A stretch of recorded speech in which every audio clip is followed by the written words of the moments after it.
மாதத்தில் ஒரு நாள் வந்து பாஸ்டர்ஸு, அதாவது ரிலாக்ஸேஷன் அண்ட் ரிலேஷன்ஷிப் அப்படின்னு எல்லாத்தையும் சொல்லிட்டேன். எல்லாம் வந்துருங்க. அப்படியே வந்து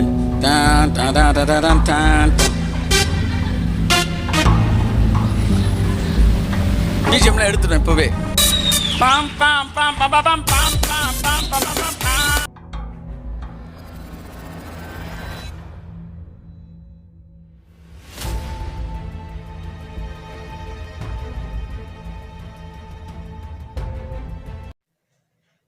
இயேசு கிறிஸ்து அன்றைக்கு மாம்சத்தில் வெளிப்பட்ட காலத்தில் பார்த்தீங்கன்னா தேவாலயத்தை கல்லர் குகையாக மாற்றி வச்சிருந்தாங்க.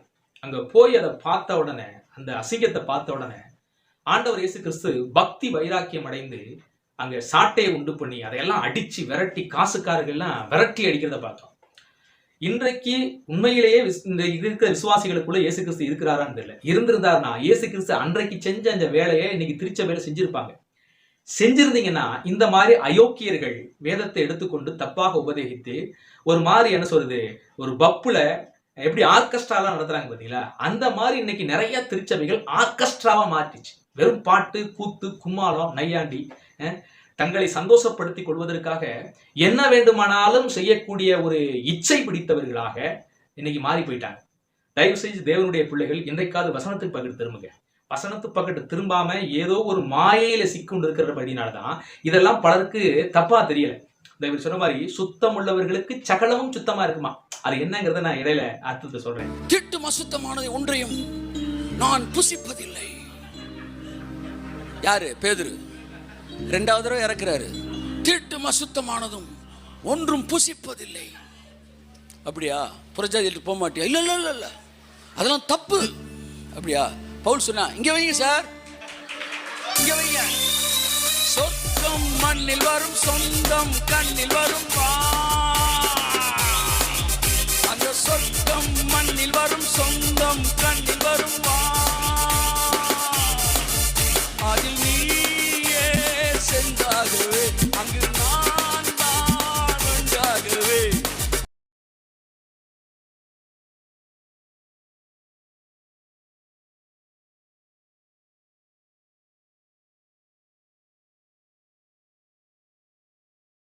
இவர் சொல்றாரு, அந்த சொர்க்கம் ஒரு கேவலமான ஒரு சினிமா பாட்டு, இச்சையை தூண்டக்கூடிய ஒரு சினிமா பாட்டு, இந்த உலோபத்தனமான இன்பங்களை அதிகமாக மையப்படுத்தி ஒரு என்ன சொல்றது, காமத்தனமான ஒரு பாட்டை ஃபுல்ஃபிட்ல, அதுவும் தேவ பிள்ளைகளுக்கு நடுவுல நின்று இவர் பேசுறாரு.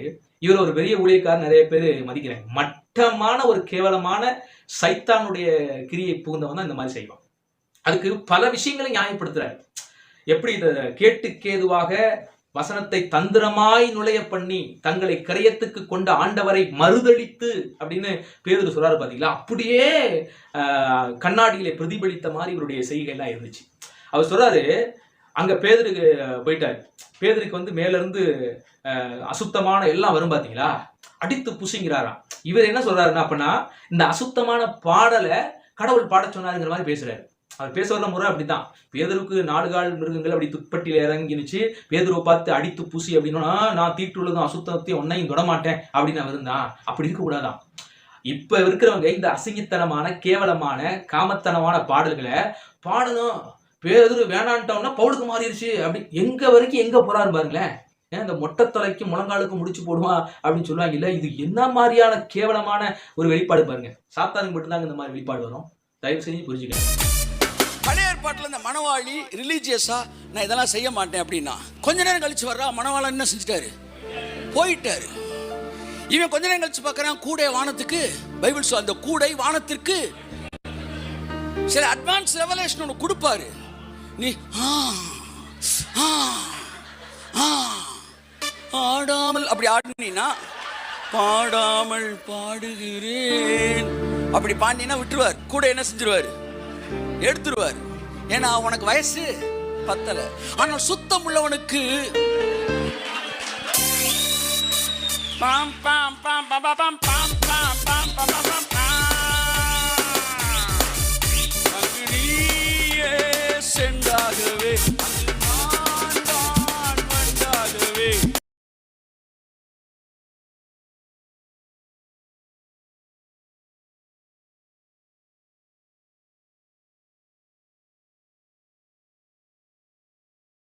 அடுத்து பல வசனங்கள் அவர் வந்து அப்படியே பல சம்பவங்களை அப்படியே கோடிட்டு காட்டி இணைக்கிற மாதிரி பேசுறாரு. இதுல பேர் ஹோலி ஸ்பிரிட்ல நிரம்பி இருக்கிறாராம், அபிஷேகத்துல ஆவியில நிரம்பி இருக்கிறேன், அதெல்லாம் சரியா வளர்ச்சி இல்லாதவங்களுக்கு தெரியாது அப்படிங்கிறாரு.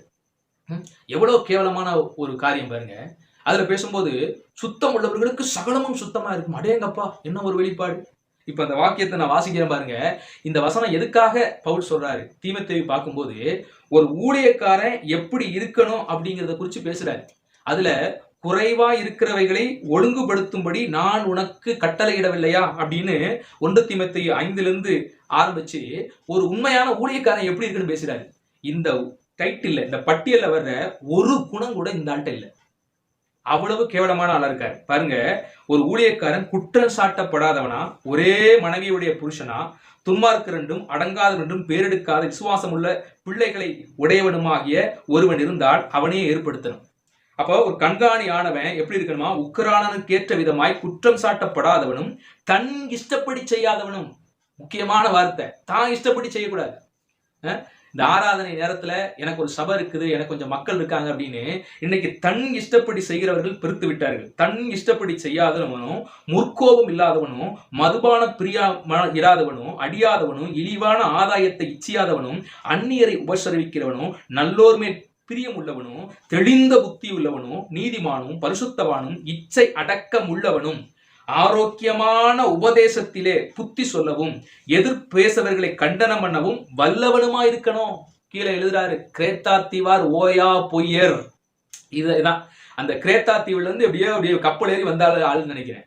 ஓயா பொய்யர், பெருவயிற்று சோம்பேறிகள், வீண் பேச்சுக்காரரும், மனதை மயக்குகிறவருமா இருக்கிறார்களாம்.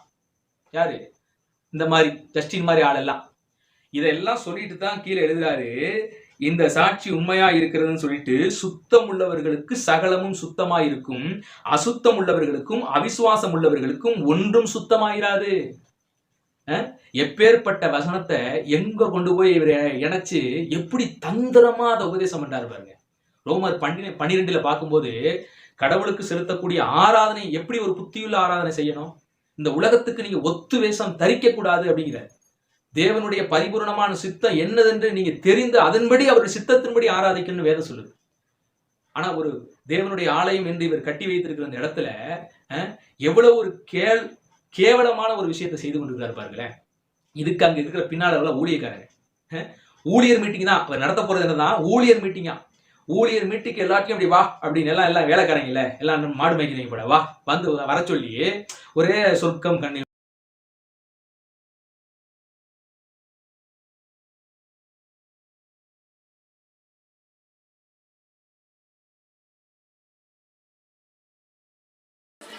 பவுல் சொல்றான், உங்கள் புலவர்களில் சிலர் சொல்லி இருக்கிறார்களே. என்ன சார் சொல்லியிருக்காங்க? அந்த சொர்க்கம் மண்ணில் வரும், சொந்தம் கண்ணில் வரும்.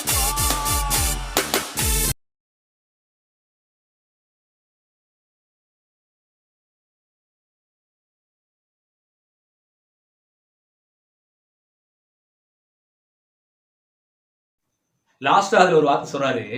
பவுலடிகள் சொல்லும் போது அங்க விக்கிரக ஆராதனை செய்கிற அந்த மக்கள் மத்தியில போகும்போது சுவிசேஷத்தை அறிவிக்கும் போது அவர்களுக்கு ஒரு தகவலை சொல்றாரு. என்ன? உங்கள் புலவர்களிலும் கூட நாம் அவருக்குள் தான் பிழைக்கிறோம், அசைகிறோம் அப்படிங்கறத எழுதியிருக்கிறாங்களே, அவரை குறித்து சொல்லியிருக்கிறாங்களே அப்படின்னு சொல்றாரு. உடனே உங்கள் புலவர்களிலும் சொல்லியிருக்காங்க, உடனே அந்த சினிமா பாட்டுக்கு போயிடுறாரு. அந்த புலவர்கள்லாம் அந்த சினிமா பாட்டை பாடிக்கிட்டு இருந்தாங்க. என்ன மாதிரியான இதெல்லாம் என்ன தெரியுமா? சட்டையை பிடிச்சு இன்னைக்கு விசுவாசிகள் கேள்வி கேட்கறது இல்லை. இயேசு கிறிஸ்து மாதிரி இன்னைக்கு கேள்வி கேட்டிருந்தோம்னா, இந்த மாதிரி அயோக்கியர்கள் இன்னைக்கு மைக்க பிடிச்சி ஊழியங்கிற இடத்துக்கு பலரை வஞ்சித்துக்கிட்டு இருக்க மாட்டாங்க. இந்த வேலையை நீங்க செய்யாத வரைக்கும் கிறிஸ்தவ சமூகம் கெட்டு குட்டிச்சவராகி பல வேறு நாள் நையாண்டி நக்கடும் மண்ணப்படுறது அது மாற்றவே முடியாது. தயவு செய்து இந்த விசுவாசிகள் மனம் திரும்பணும். இப்படி நாங்க சொல்லும் போது உடனே உங்களுக்கு சிலருக்கு கோவில் ஒழிய இப்படிப்பட்ட கேவலமான ஒரு விஷயத்தை செய்யறாங்களே அப்படின்னு இவங்களுக்கு புத்தி வர மாட்டேங்குது. சுத்தமுள்ளவர்களுக்கு சகலமும் சுத்தமா இருக்கும் அப்படின்னு கேவலமான காமத்தனமான ஒரு பாட்டை பாடுறாரு. அப்ப சுத்தமுள்ளவர்களுக்கு சகலமும் சுத்தமா இருக்குன்னா அப்ப விபச்சாரம் பண்ணா சுத்தமா இருக்கும். ஏன்னா அதுதான் அவிசுவாசிகள் செய்யறது. அதை நாம செஞ்சா அது நமக்கு சுத்தம்னு நினைச்சுக்கலாமா? அவிசுவாசம் அதையும் நம்ம சுத்தம் நினைச்சுக்கலாம்ல. கொலை செய்யறது அதையும் கூட சுத்தமா நினைச்சுக்கலாம்ல. அதாவது சுத்தமுள்ளவர்களுக்கு சகலம் சுத்தமா இருக்குமேங்க. பைபிள் சொல்ற சுத்தம்லாம் நல்லா பார்க்க மாட்டோம். அது நாங்க சொல்ற சுத்தம் தான். அதான் புலவர்களையும் சொல்லியிருக்கிறாங்களே, அதான் மேலிருந்து அசிங்கமானதை சாப்பிடு, 4 கால் மிருகங்கள் வரும்போது அடித்து புசி அப்படின்னு சொல்றதுக்கு இவர் ஒரு விளக்கம் கொடுக்குறாரு. அந்த விளக்கத்தின்படி நீங்க எல்லாம் பாத்தீங்கன்னா இந்த உலகத்துல இருக்க எல்லா அயோக்கியத்தனத்தையும் நம்ம உள்வாங்கிக்கிட்டு சுத்தம் உள்ளவனுக்கு சகலமும் சுத்தமா இருக்குங்க அப்படின்னு சொல்லிட்டு போயிட வேண்டியதானே. அசிங்கத்தை காலில் மிதிச்சுட்டு சுத்தம் உள்ளவனுக்கு சகலம் சுத்தமா இருக்கும் அப்படி கேஷுவலா போற மாதிரி ஒரு உபதேசம். அந்த உபதேசத்துக்கு பின்னால உட்காந்துட்டு அயோக்கியத்தனமான நிறைய போதர்கள் கைத்தட்டல் வேற, சந்தோஷமா ஹாப்பியா வேற இருக்கிறீங்க இதுல. எவ்வளவு பெரிய அசிங்கமான விஷயம். நரகத்துக்கு காத்துருங்க.